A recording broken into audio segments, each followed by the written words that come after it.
Hello, this is Anna Cook, and this is my Module 8 PowerPoint on the legal aspects of teacher evaluation.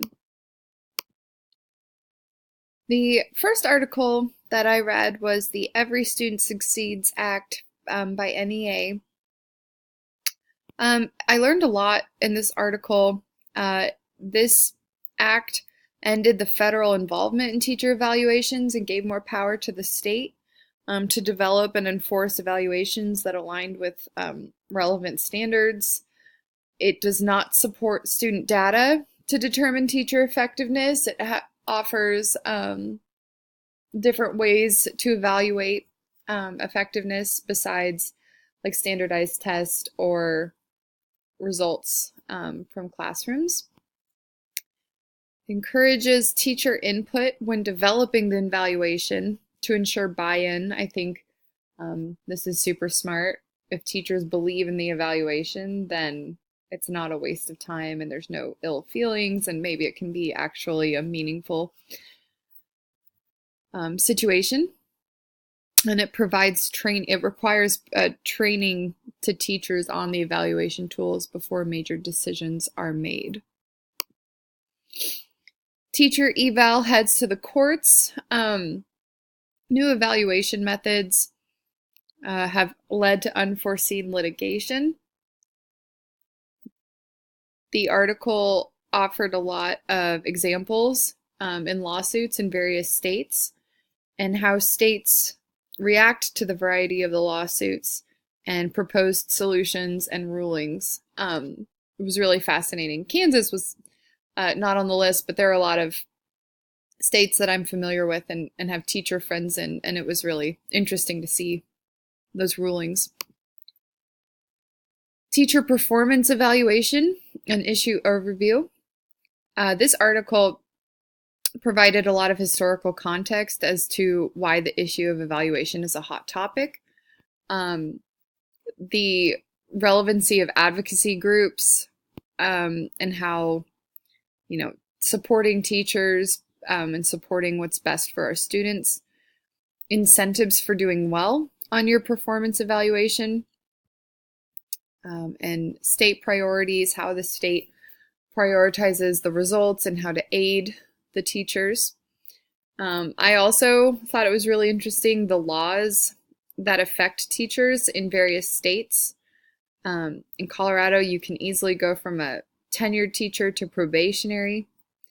And Florida, based on your evaluation, it affects your pay scale, which I thought was really interesting.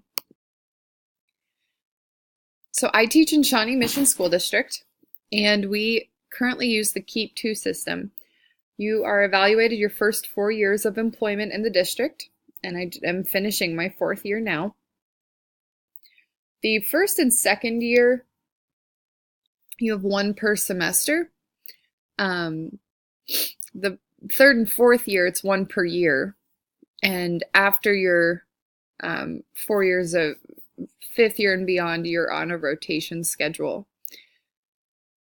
My first year, actually my first 2 years, we were doing the district evaluation system. So it was all pretty local. I mean, it was all done by building, actually, kind of with a paper system. There was no online evaluation tool or forum or anywhere. It was all forms printed, filled out by hand, handed back. But between my second and third year, we switched from the district system to the Keep 2 system, which I am a big fan of. So I actually screenshot the Keep 2 system and what it looks like. I thought that'd be beneficial. So with these evaluations, I can also see my past evaluations and every step of the way with past administrators who have evaluated me. This screen that you see right here is what the evaluator and I see the entire way. So this entire thing starts, there's a table right along here, and it starts with a self-assessment, which I love. I get to assess myself, my weaknesses, my strengths, and it gives my evaluator some insight, which I have appreciated because my last two actually, I'm sorry, my last principal who evaluated me this year was new and didn't know me. And so he got to know me pretty quickly in my self-assessment. After that, I set some SMART goals. We have an artifact where I can upload what I'm, any papers or tools or uses of evaluation. I can upload anything that I want. We document our informal observation, the formal observation, my goals and progress, discussions we have, the student performance, and the final summative rating. Throughout this entire thing, I am allowed to reflect. I am allowed to say my piece on anything. If I disagree with something, if that administrator caught me doing a unique lesson during an informal ob, I can always go and respond, and that is able to be viewed by the district. So yeah, just kind of reestablishing, it really promotes healthy relationships during the evaluation. I have the ability to self-assess, reach goals. It encourages reflection and measuring our goals together. There's definitely a sense of respect for each, the evaluator and the teacher. And I am able to say my piece. I don't feel like, and that's encouraged. The evaluator is just reflecting what they're seeing, and then I am able to respond and submit my own response to that.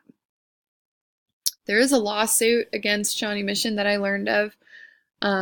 Ruby Davis was a teacher in a primarily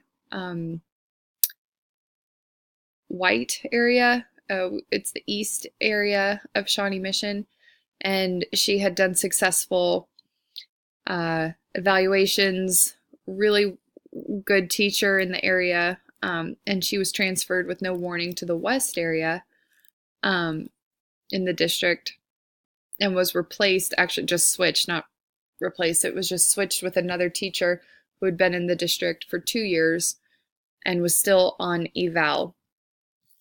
And she feels like the change happened because she is African American, and she would be teaching definitely more of a diverse demographic than in the East area. It was really interesting to read about the lawsuit. The lawsuit was eventually dismissed, but it did raise a bunch of questions as to, was that the district's right to switch her with no warning? She had been successful in her evaluations, and the person that they switched her with was not completed with her evaluation process at the building level that she was hired. So as I move forward as an administrator, where do I see this going? I cannot say enough good things about Keep 2. I really enjoy the process. I think it's so successful because you get to document and you get to give your opinion. It respects the diverse opinions. It respects a healthy and encourages a healthy conversation between supervisor and evaluatee. And I feel like Keep 2, every step of the way, you touch base on the important aspects. So there should be no surprises. And if there is a disagreement, then you guys can take steps toward resolving it, which I think is fantastic. And here are my standards. Thank you.